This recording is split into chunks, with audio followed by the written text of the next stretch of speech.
Hello friends, మేము ఇప్పుడు తిరుపతి వెళ్తున్నాము. మేము అక్కడ తిరుపతిలో ఏమేమి చూసాము, ఎక్కడెక్కడ వెళ్ళాము నేను ఎక్స్ప్లెయిన్ చేస్తాను చూడండి. మార్నింగ్ ఇప్పుడు మేము తిరుపతిలో దిగేసేసాము.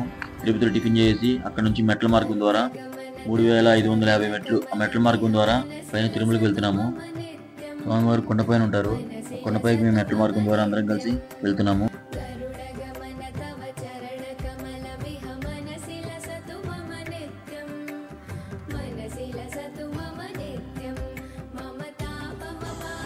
వినయ్ ఎన్ని మీటర్లు ఎక్కువ వినయ్?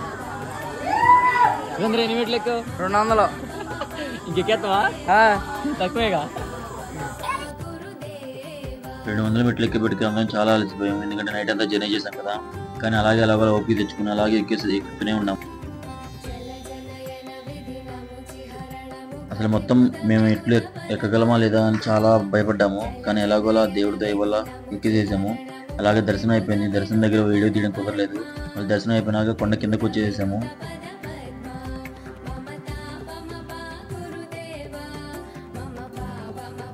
కొండ కిందకు వస్తుంటే వ్యూ మాత్రం నైట్ టైం చాలా బాగుంది.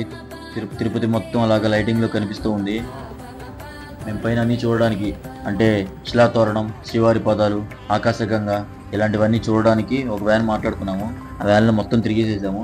మళ్ళీ కిందికి వస్తుంటే ఆ వ్యాను కిందికి రావడానికి పర్మిషన్ కొంతమందికి ఉంటుందంట. అందుకని మా ముగ్గురిని మాత్రం కింద పక్కన వేరే వ్యాన్లో మాట్లాడి కిందకి పంపించాడు. మమ్మల్ని కిందకి దిగిపోయాము. అంటే తిరుమల నుంచి తిరుపతికి వచ్చేసాము. ఇంకా వచ్చేసినాక కింద మా వ్యాన్ దగ్గరికి వచ్చేసి మొత్తం అంతా లగేజ్ అంతా వ్యాన్లో సర్దేసుకున్నాము. వ్యాన్లో సర్దేసేసుకుని అక్కడ నుంచి తిరుచానూరు పద్మావతి అమ్మవారి టెంపుల్కి అయితే వెళ్ళాము. మధ్యలో ఒక డాబా దగ్గర అయితే ఆగి డిన్నర్ అయితే చేసేసాము. డిన్నర్ చేసి మళ్ళీ అందరం ఎక్కడికక్కడ వ్యాన్ అయితే ఎక్కేసేసాము. లగేజ్ అంతా సరిగ్గా సర్దుకుని అందరం వ్యాన్లో మళ్ళీ ఎక్కేసేసి తిరిగి వచ్చేస్తున్నాము. మా వాళ్ళందరూ ఫుల్ టైర్డ్ అయిపోయారు. అందుకే కొంతమంది క్యాబిన్ మీద ప్లేస్ సర్దుకుని క్యాబిన్ మీదకి ఎక్కేసాము. అక్కడ నుంచి దగ్గరలో ఉన్న టెంపుల్స్ అన్నీ చూసుకుంటూ వచ్చాము.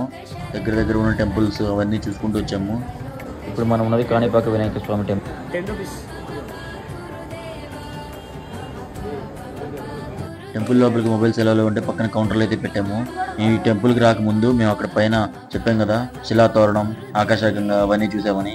అవన్నీ మీరు చూసేయండి. ఇప్పుడు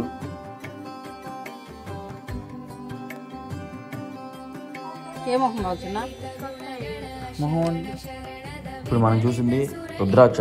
రుద్రాక్షని కాయిన్ మీద పెట్టి అలా ఫింగర్ పెడితే పైన అది రుద్రాక్ష అనేది మూవ్ అవుతుంది.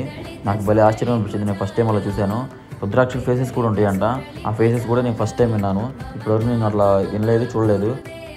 అక్కడ నుంచి వేణుగోపాల స్వామి టెంపుల్కి వెళ్ళాము. నాకు చాలా ఇష్టమైన దేవుడు వేణుగోపాల స్వామి, అంటే మన కృష్ణుడు. అక్కడ నుంచి వేణుగోపాల స్వామిని దర్శించుకుని పక్కన ఆంజనేయ స్వామి టెంపుల్ని కూడా దర్శించుకుని అందరం అలా మళ్ళీ తిరిగి రిటర్న్ అయిపోయాము. ఆంజనేయ స్వామి టెంపుల్కి అక్కడ పక్కన ఉన్న శిలాతోరణం, ఆకాశగంగా అన్నీ చూసుకుని అక్కడ నుంచి మళ్ళీ రిటర్న్ అయితే మేము అయిపోయాము. లొకేషన్ అయితే చాలా బాగుందండి. అక్కడ ఫొటోస్ దిగాము, వీడియోస్ చూసాము. చూడండి పైన ఆకాశగంగా, శిలాతోరణం అవన్నీ చాలా బాగున్నాయండి. పైన చూస్తుంటే భలే అనిపించింది. శ్రీవారి పాదాలు, అందరం కలిసి అక్కడ కూడా వెళ్ళి శ్రీవారి పాదాలను దర్శించుకున్నాము. శ్రీవారి పాదాలను దర్శించుకుని అక్కడ నుంచి అందరం రిటర్న్ అయితే అవుతున్నాము.